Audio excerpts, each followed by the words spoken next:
Welcome to the Honest Business Podcast. This is the show for ambitious, value-driven business owners who are actively building a business that works for them. Hi, I'm May James, and I'm here to make scaling your business easier and more rewarding than ever. Each week, we will dive into simple, sustainable strategy and pragmatic leadership discussion to support you as you take imperfect action on your entrepreneurial journey. If you want to stay ahead, exceed your growth goals, and have a purposeful, thriving business, then keep on listening. Hello, welcome back to the Honest Business Podcast. I'm so happy that you have tuned in today because I think this is really going to be useful. Today, I'm just jumping straight in because why not? I feel like we're supposed to do a bit of a chit chat on these, but I'm not going to lie. I feel like you're busy, right? You're running a business, you've got loads going on, you've probably got a team, you've got shitloads to do. I just want to give you what you need. So today we're talking about what is sustainable for you.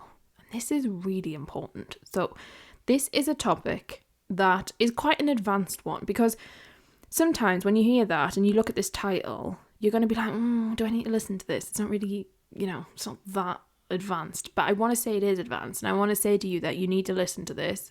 And well done for clicking on it because I know it's not that much of a juicy title. But I want to bring this up today because when I talk in my work about building sustainable businesses, what often gets missed is that depends on the individual. So it's like we can all build sustainable businesses, but the whole point is that it's bespoke and specific to you. So when we talk about sustainable business models, everybody's different. Everybody needs to find their sustainable business model.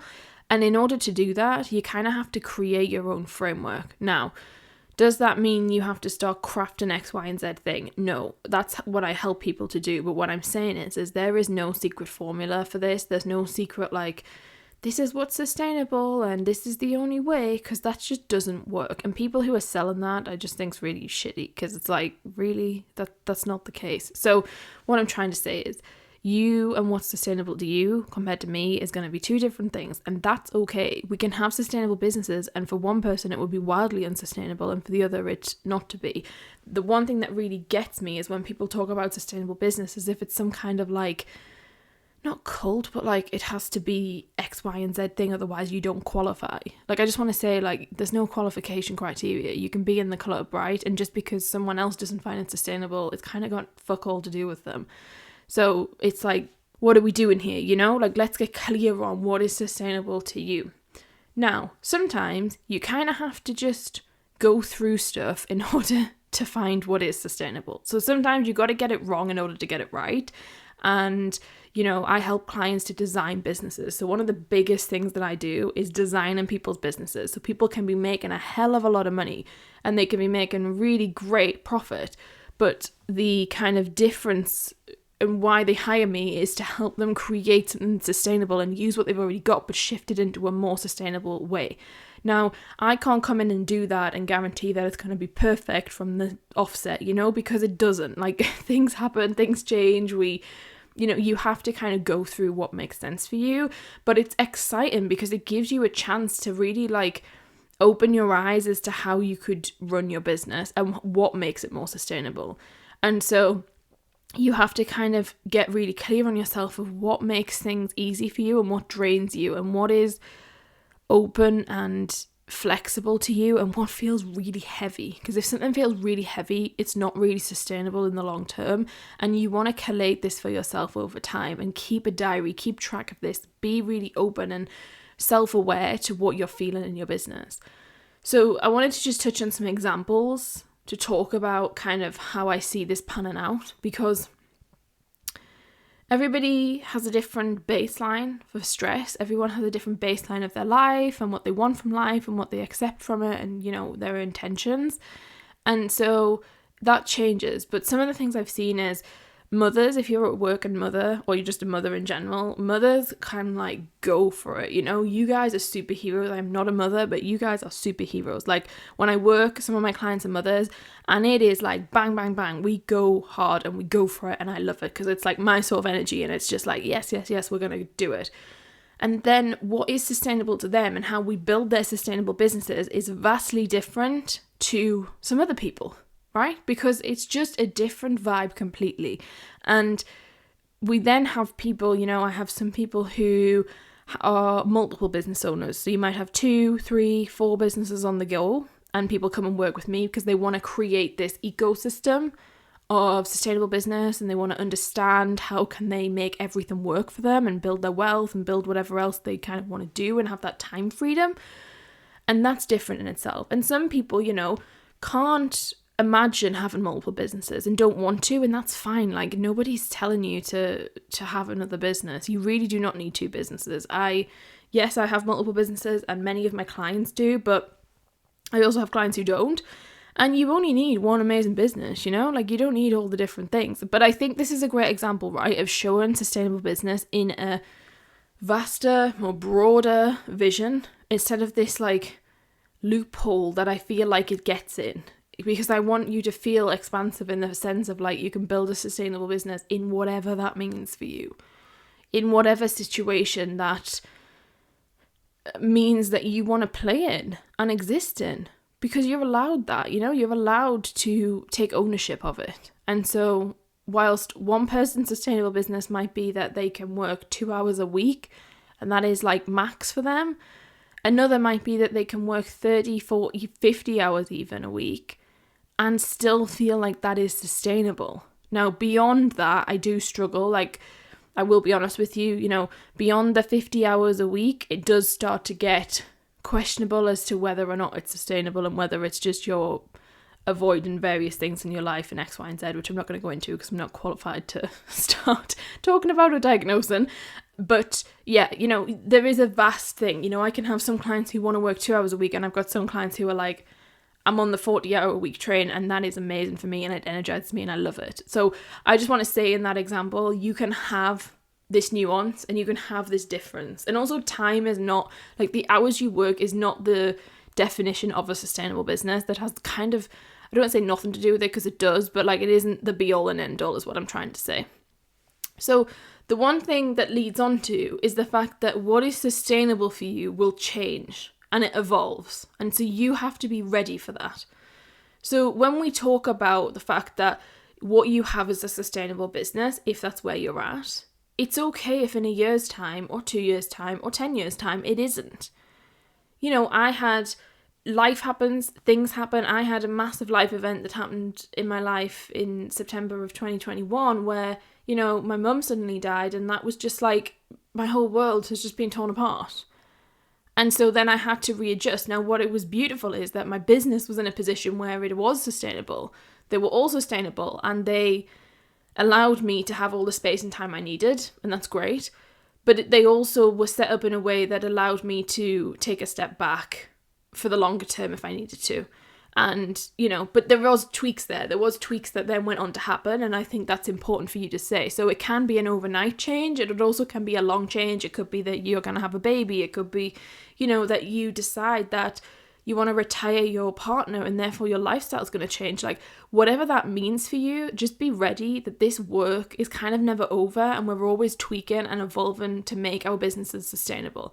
And so someone might come to me and work for a period of time, and they have this sustainable thing, and they sometimes come back and they're like, oh my goodness, this has happened, that's happened, I'm now doing this, the business is here, can we like refocus, redial in, relook at different parts because of, things have shifted, and that's okay. I think we often beat ourselves up about things, and we think that if we don't, creating a sustainable business means that it's like from the day we started until the rest of time, it has to be this amazing sustainable thing. Like, that is not real life.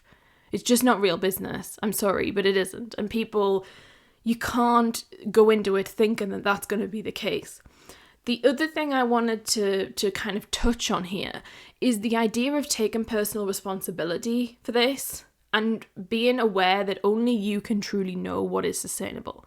So I can help you as much as I am willing to, and that is a hell of a lot to help you, but it comes to a point where you have to recognize that. Now, sometimes, let's go deep here, sometimes you can't see the wood for the trees. You can't see the wood for the trees. You struggle to really like take how you're feeling seriously, and you're just like pushing it down, you're resenting it, maybe you're like busy and you just don't want to kind of self-reflect.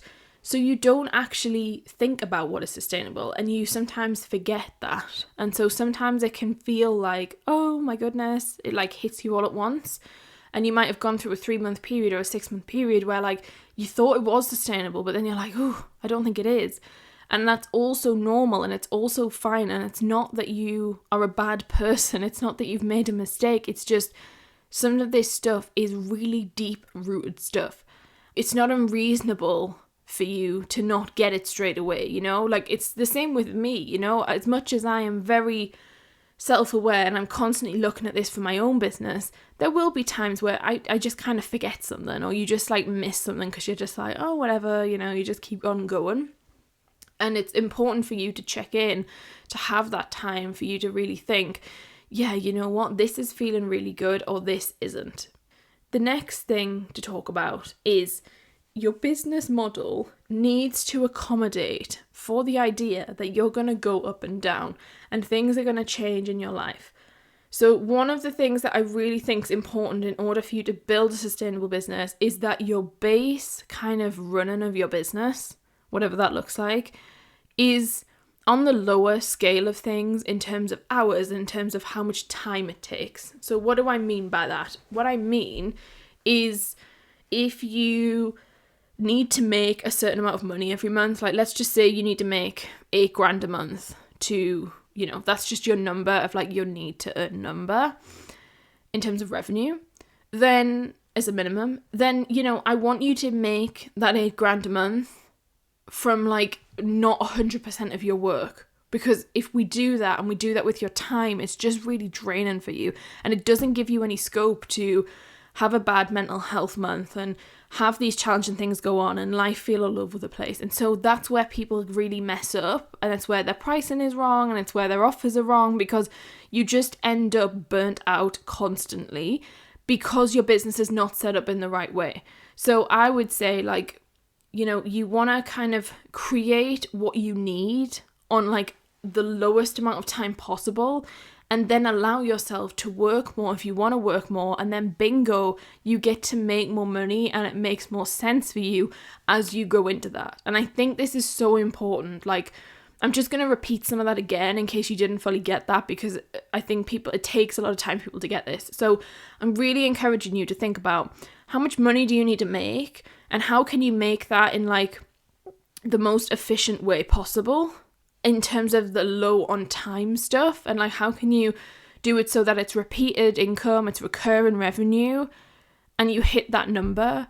And then all the other extra work you want to do and all the other things you might choose to do, it's like this exciting thing of like, oh, I can do this for myself and it's going to be fun and I want to do it, and bingo, I get to make more money and the profit is really good, or whatever, you know? Like, think about it from that perspective, because that will give you gap and room to have these shifts, to feel like, oh, this is sustainable. Like, the whole idea of building a sustainable business is that you feel like you're kind of like, oh, this is cool, like I can manage this, it's going really well, and if I want to do more, I can, and I can make more money, and I can scale. And maybe it's that, you know, your base is that you need to work with 5 people, but actually if you feel emotionally ready for that, and you feel emotionally hungry for a challenge, and you want to kind of go on this journey, then maybe you want to get 15 people, and that's amazing.